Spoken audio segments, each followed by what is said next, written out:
गोविंदगिरी का जन्म डूंगरपुर जिले में बासिया गांव के बंजारा परिवार में सन 1858 ईस्वी में हुआ। इनके गुरु कोटाबुंदी के अखाड़े के साधु राजगिरी थे।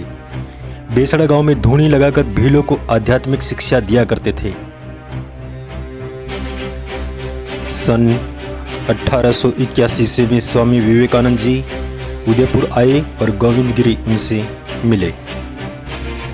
स्वामी विवेकानंद जी की प्रेरणा से गोविंदगिरी आदिवासी सुधार और स्वदेशी आंदोलन शुरू किया।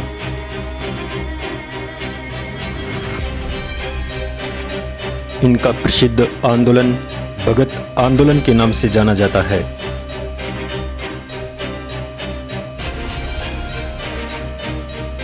आंदोलन के लिए 1883 ईस्वी में संप सभा की स्थापना की। संप सभा में 10 सूत्री मांग होने के कारण इसे 10 नामी संप्रदाय भी कहा जाता है। संप शब्द गुजराती भाषा का शब्द है जिसका अर्थ है एकता और भाईचारा। संप सभा का प्रथम अधिवेशन 1903 ईस्वी में मानगढ़ पहाड़ी पर अश्विन पूर्णिमा को हुआ। इस सम्मेलन के विरोध में 1908 ईस्वी में श्री गोविंदगिरी को बेसड़ा गांव छोड़ने के लिए बाध्य कर दिया गया। बेसड़ा गांव छोड़ने के बाद गुजरात के ईडर और सूत क्षेत्र को अपनी क्रम भूमि बनाया।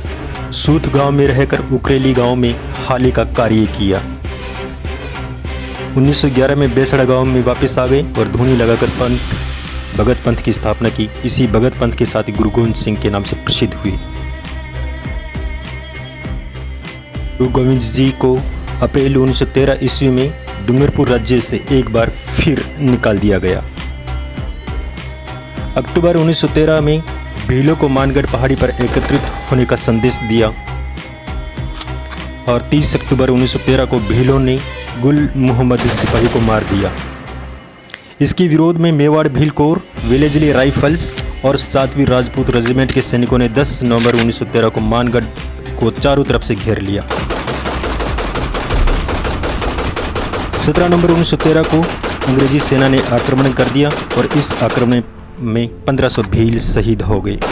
इस हत्याकांड को भारत का दूसरा जलियांवाला बाग हत्याकांड कहा जाता है और इस आंदोलन के दौरान गुरु गोविंद और पूंजा को बंदी बनाकर अहमदाबाद जेल में बंद कर दिया गया और 10 वर्षों की जेल हो गई। जेल से रिहा होने के बाद अहमदाबाद जिले के झालोद गांव में निवास करने लगे और इसी के साथ कंबोई गांव में गुरु गोविंद का देहांत हो गया।